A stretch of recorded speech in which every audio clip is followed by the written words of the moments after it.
Good evening. I hope you've been having a wonderful Sunday afternoon. Hopefully you were able to join us this morning, either in person or online. As far as matters of housekeeping go, I'd like to continue to remind you that we were excited to kick off our classes on Wednesday night this past week.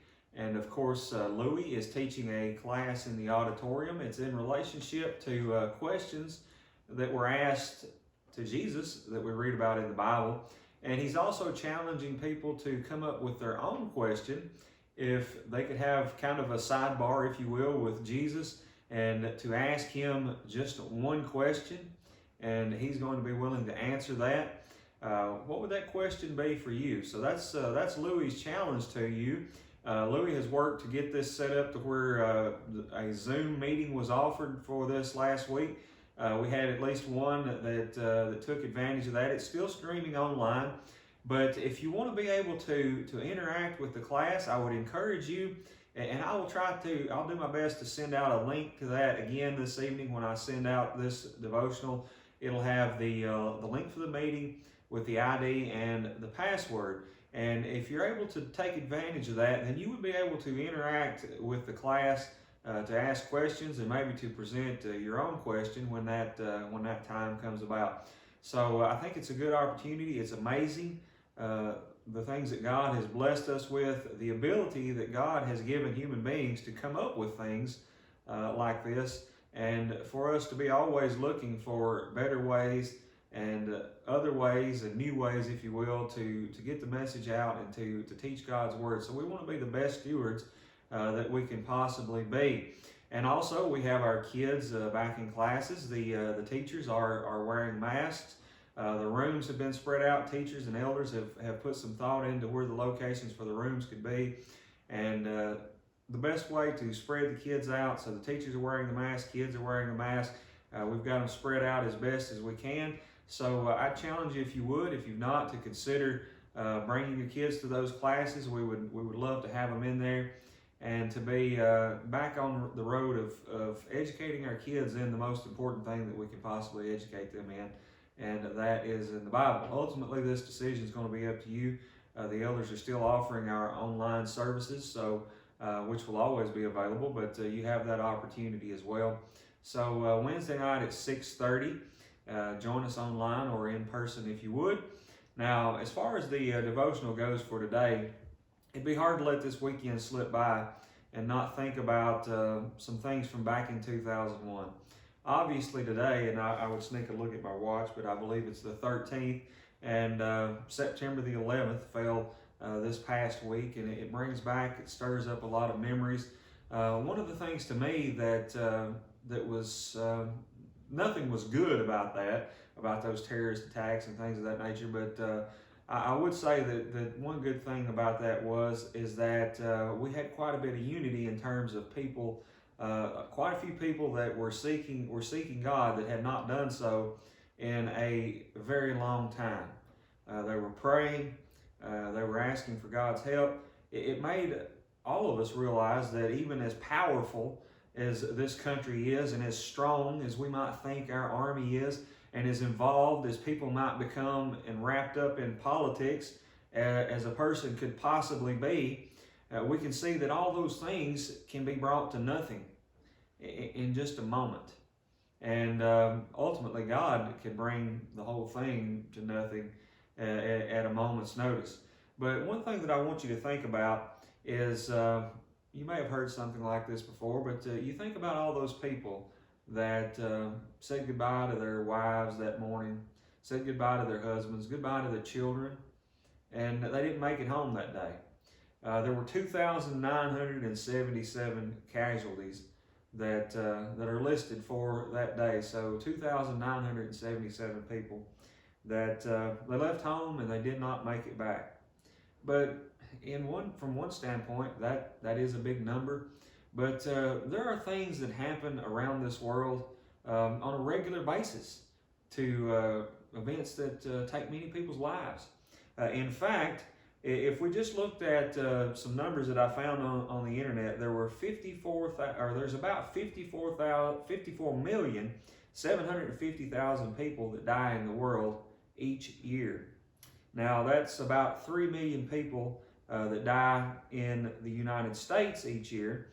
And so that leaves us with somewhere around 8,000 people that die each day. About 90 people die every day. This is just from car wrecks. Just car wrecks. Now, if you think about all the things that when you walk out your door Monday morning, tomorrow morning, or maybe tonight, you think about all the things that might prevent you from making it back home. There are 90 people that die every single day in this country just from car accidents. Now, the point that I want to make about this is that however you look at it, for every one of us, our day is coming. Countless people leave their homes every morning and they've got grand plans for the future. But they never see those plans carried out because it's the last time they leave home. The last time they say goodbye, that's it. So that tells me, the Bible talks about teaching us to number our days in the book of Psalms. Friends, we need to certainly number our days. We need to make sure that we are doing something good with our days. The Hebrews writer says in Hebrews chapter 9 and verse 27, he says, "And just as it is appointed for man to die once, and after that comes the judgment." And then in the book of Revelation we read, chapter 21 and verse 27, "But nothing unclean will enter it, nor anyone who does what is detestable or false, but only those who are written in the Lamb's book of life." So what are you doing? What am I doing each day to make sure, above all else, that our name is written in that Lamb's book of life? Now, spiritually speaking, we ought to be working, but we're never going to be on the level of Jesus, and I understand that. But we ought to be doing something every day to make ourselves a little bit better. Can you imagine over time, if we did that, if we made a concerted effort every day to make ourselves a little bit better, how good would we become?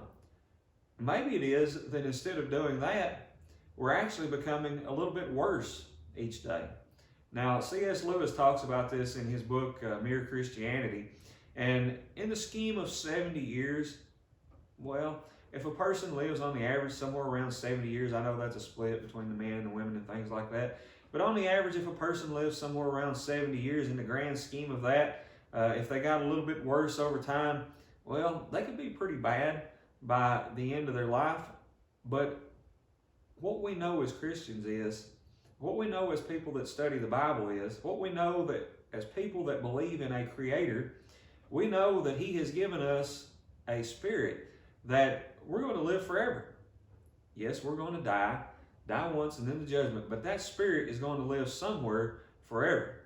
So how bad could you be in 70 years?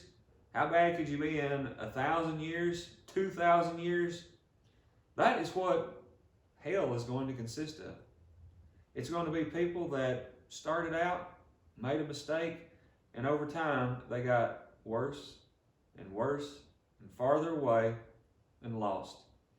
And that's what it's going to be made up of. The ones in heaven, it's going to be made up of people who have been separated from God at some point. They've recognized the sacrifice that has been made, the words of Christ. Not everyone who says to me, "Lord, Lord," but the one who does the will of my Father in heaven. They've searched out those scriptures. They've looked for what they needed to do to be obedient to God. They've taken advantage of that wonderful opportunity that God has given them. It's not that they're buying their way into heaven. It's because they love God and they want to make Him happy. So over time, they have just grown a little bit better. And that's what heaven's going to be made up of. Which place would you want to be?